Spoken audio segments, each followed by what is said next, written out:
Bienvenue sur Africa 24 dans cette nouvelle édition du QG Week-end. Voici les titres de l'actualité. L'opposant togolais Jean-Pierre Fabre est candidat à l'élection présidentielle du 22 février 2020. Portrait du principal rival du président Faure Gnassingbé qui tentera pour la troisième fois de briguer la présidence. La suspension des exportations de pétrole coûte cher à la Libye. Jusqu'à présent, 560 millions de dollars ont été perdus d'après la NOC en raison de la fermeture des champs pétrolifères et des ports pétroliers. Et rencontre avec Sobdibé Kemaye, cette enseignante tchadienne, vient de publier un livre qui s'intitule « Le sexe féminin, une fatalité », un ouvrage qui met en exergue la discrimination des femmes au sein de la société. Le Togo connaîtra sa prochaine élection présidentielle le 22 février 2020, un scrutin auquel participera le principal dirigeant de l'opposition, Jean-Pierre Fabre. Il a été investi par son parti, l'Alliance nationale pour le changement, en octobre 2019. Le principal challenger du président Faure Gnassingbé, arrivé 2 fois en deuxième position, tentera de briguer la présidence après les échecs de 2010 et de 2015. Reportage de notre correspondante Emefa Kofi. Jean-Pierre Fabre, candidat à la présidentielle de 2020. Le sexagénaire est économiste de formation. Dans les années 90, il fait son entrée publique en politique et devient 2 ans plus tard secrétaire général du parti d'opposition Union des forces de changement. Aujourd'hui, président de l'Alliance nationale pour le changement, il estime être l'homme politique le plus constant de l'opposition togolaise. Le candidat Jean-Pierre Fabre possède la fibre démocrate comme il l'a toujours montré depuis toujours. Et le candidat Jean-Pierre Fabre est constant. Il est constant. Vous avez parlé tout à l'heure d'opposition radicale. Non, je ne suis pas un opposant radical. Je suis un opposant normal. Au présidentiel de 2010 et 2015, Jean-Pierre Fabre était respectivement candidat de l'Union des forces de changement et de la coalition de l'opposition CAP 2015.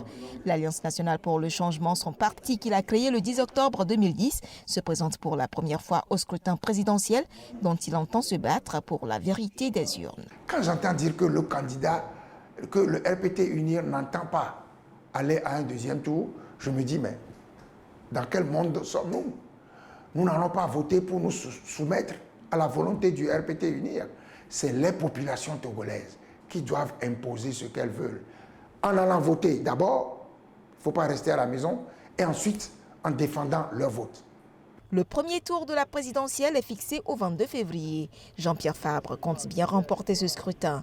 En avril 2015, il obtient un score de 34,95% derrière le président sortant Faure Gnassingbé avec plus de 54% des voix. Les élections municipales et législatives du 9 février approchent à grands pas au Cameroun. Pour l'heure, les candidats sont en campagne électorale et tentent de convaincre les électeurs par leur programme. Rencontre avec l'un des candidats à la commune de Yaoundé 4e, Duval Balé. Il porte les couleurs du Parti républicain du peuple, légalisé en 2017. Reportage de notre correspondante Viviane Bauken.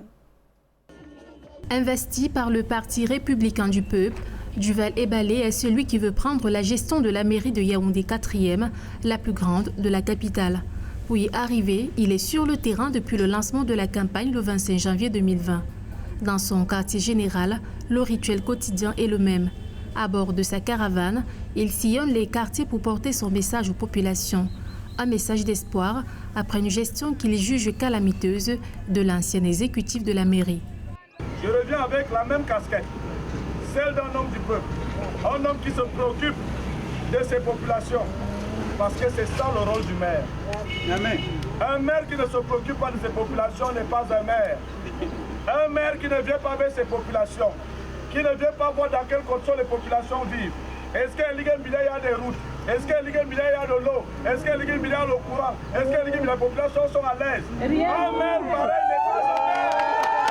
Ces actions sociales reposent sur l'inclusion de toutes les populations sans distinction. Celui qui se fait affectueusement appeler le Nouveau Testament est porté en triomphe ici au village Lingmida, dans l'arrondissement de Yaoundé 4e. Avec ses jeunes conseillers municipaux, il entend apporter un nouveau souffle à Yaoundé 4e. Je suis venu vous annoncer que j'ai décidé d'apporter une révolution à la tête de la mairie de Yaoundé 4e.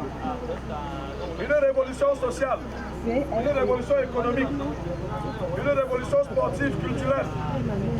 C'est pour ça que j'ai pris sur moi de constituer une liste de 61 conseils municipaux pour qu'ensemble nous puissions trouver des solutions aux problèmes qui minent les populations de Yaoundé 4e. À 42 ans, Duval Ebalé est journaliste et promoteur de radio. Au travers de son entrée en politique, il veut poursuivre son action sociale radiophonique sur le terrain. Pour la suite de la campagne, il annonce une présence de plus en plus marquée sur le terrain. La crise libyenne ronge le secteur des hydrocarbures. La Libye a perdu 560 millions de dollars à cause de la suspension des exportations de pétrole. D'après la compagnie pétrolière nationale libyenne, les forces loyales au maréchal Khalifa Haftar sont à l'origine de la fermeture des champs pétrolifères et des ports pétroliers. Une situation qui n'est pas prête de s'améliorer puisque les protagonistes de ce conflit peinent à s'entendre. Siamlo Victoria Sedji. C'est un coup dur pour le secteur pétrolier en Libye. La compagnie nationale de pétrole a déclaré des pertes de plus de 560 millions de dollars du fait d'une suspension des exportations. Suspension depuis la fermeture des champs et ports pétroliers dans l'est et le sud du pays par les forces loyales au maréchal Khalifa Haftar qui tentent de s'emparer de la capitale Tripoli. Monsieur Haftar est un militaire. Il n'a aucune connaissance de la gestion financière et de la gestion du budget de l'État dans l'intérêt et des Libyens et des Africains qui sont en Libye. Monsieur Haftar veut faire la guerre. Il veut le pouvoir, mais c'est un rêve lointain. Il ne l'aura jamais. Les attaques sur les champs pétroliers ont fait dégringoler la production à 320 000 barils par jour contre 1,2 million. La compagnie a déploré que le pétrole soit un moyen de pression politique. Si elle produisait plus d'1 million de barils par jour, la Libye disposerait de ressources pour relancer l'économie, selon les experts. Malheureusement, là, on constate que l'intérêt des pétroliers du Golfe, je répète, des pétroliers du Golfe, est de ne pas laisser la Libye mettre sur le marché les quantités de pétrole. Mais malheureusement, on ne devrait pas abandonner l'Afrique à ce triste sort. La situation devient de plus en plus chaotique alors que l'économie libyenne repose essentiellement sur le pétrole. Ces recettes représentent environ 70% du produit intérieur brut et plus de 90% des revenus de l'État. Déjà 8 ans que le Mali est le théâtre de conflits perpétuels et de déplacements en masse. De 2019 à 2020, le nombre de personnes déplacées a dépassé la barre des 100 000. Une crise sécuritaire à laquelle vient s'ajouter une insécurité alimentaire croissante, des fléaux qui devraient toucher plus d'1 million de personnes durant le premier semestre 2020. Plus de détails avec Siamlo Victoria Sedji. La situation humanitaire au Mali va continuer à se dégrader en raison de l'escalade de la violence. Les Nations Unies estiment le nombre de déplacés actuel à plus de 200 000 contre 80 000 en 2019. Pour y faire face, il faudrait mobiliser un financement de 390 millions de dollars. La conférence d'Addis Abeba a réaffirmé selon déjà en 2015 de l'urgence humanitaire, alors que le programme alimentaire mondial déjà avait déjà interpellé notamment de ses capacités de stockage qui étaient très limitées. L'urgence aujourd'hui, ça organise une table ronde des bailleurs de fonds et notamment renforcer la collaboration avec les ONG locales pour que ces différents acteurs qui interviennent dans la gestion de la crise humanitaire dans le Nord puissent mobiliser suffisamment de fonds. D'après l'Organisation des Nations Unies, 1,2 million de personnes au Mali sont menacées par l'insécurité alimentaire d'ici à juin 2020. 70% d'entre elles vivent à Mopti, Tombouctou et Gao, des régions qui sont le théâtre de conflits armés violents permanents. Pour accompagner la stratégie gouvernementale, un plan de réponse humanitaire a été élaboré. Il devrait toucher 20% de la population. L'évolution de la crise sécuritaire a fini alors par reléguer au second plan les questions humanitaires au Mali. Vous avez des questions humanitaires également au Niger, des questions humanitaires également au Burkina Faso, qui font qu'aujourd'hui, si la communauté internationale n'essaye pas d'établir une synergie d'action, il est évident que nous allons arriver véritablement à une généralisation de cette crise humanitaire. Avec l'appui des autorités locales, l'ONU et ses partenaires ont secouru en 2019 près de 900 000 personnes, mais cela reste insuffisant. Le plan de réponse humanitaire doit encore mobiliser 365,6 millions de dollars dans un contexte de crise à répétition presque généralisée au Sahel. L'année académique en cours est-elle menacée en République démocratique du Congo? Les tensions entre étudiants et forces de l'ordre du début du mois de janvier avaient incité le gouvernement à prendre la décision de fermer momentanément l'université de Kinshasa. Les discussions pour trouver un terrain d'entente sur les frais d'études se poursuivent et la date de la reprise des activités académiques est fixée au 24 février. Plus de détails dans ce reportage de notre correspondant Jacques Mboka.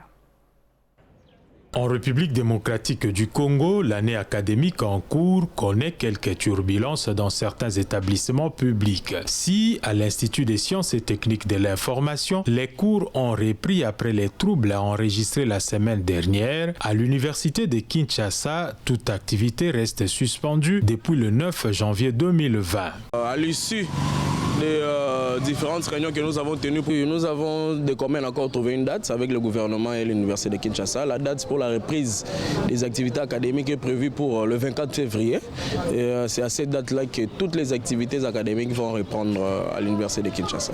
À la base de ces troubles enregistrés dans ces universités et instituts supérieurs, qui, pour d'autres cas, est une conséquence de cours d'échange entre les francs congolais et les dollars américains. Ici, à l'Institut supérieur du commerce, qui a connu des troubles le 27 janvier, on affirme n'avoir pas majoré. Les montants de frais académiques sont fixés conformément à l'instruction académique définie par le ministre des tutelles. Mais en attendant que le ministre des tutelles sorte son instruction académique, nous demandons aux étudiants de payer un acompte de 200 000 francs. C'est ce que nous faisons chaque année. Notons tout de même que les frais académiques dans la plupart des universités publiques congolaises tournent autour de 180 à 300 dollars américains. Des frais qui tiennent compte des conditions sociales difficiles dans lesquelles vit la majorité des Congolais. Pour bon nombre d'observateurs, l'université congolaise est basée sur une formation des masses qui n'est pas sans conséquence sur la qualité. À la rencontre de Sodibé Kemaye, cette enseignante tchadienne, et l'auteur du livre « Le sexe féminin, une fatalité », une publication considérée comme un ouvrage scientifique d'utilité publique par les critiques littéraires qui met le doigt sur la discrimination des femmes. Reportage de notre correspondant Mahamat Ramadan, commentaire Nélé Claude Bessa. Au Tchad, la discrimination sociale basée sur le genre prend de l'ampleur en dépit des moyens déployés par les autorités pour lutter contre ce phénomène. C'est le constat que fait l'écrivaine Sodibé Kemaye dans son nouvel ouvrage intitulé « Le sexe féminin, une fatalité ». Pour elle, l'amplification de ces phénomènes qui ralentissent l'épanouissement des jeunes filles ces dernières années est la conséquence d'un manque de conscience collective dans certaines communautés. Je suis femme. Et je suis dans la société, j'ai vu des difficultés que les filles et les femmes rencontrent, les discriminations, les oppressions, les humiliations, et c'est ce qui m'a poussée à écrire ce livre. Pour inciter les intellectuels tchadiens et les autorités à se pencher davantage sur ces phénomènes sociétaux anticonstitutionnels, l'écrivaine a rapporté dans son ouvrage des cas concrets de discrimination basés sur le genre, notamment dans le secteur éducatif. Elle estime que certains parents et leaders communautaires sont complices de la faible scolarisation des filles. Il y a trop de discrimination dans notre société. Tout ce qui concerne la femme est toujours négatif.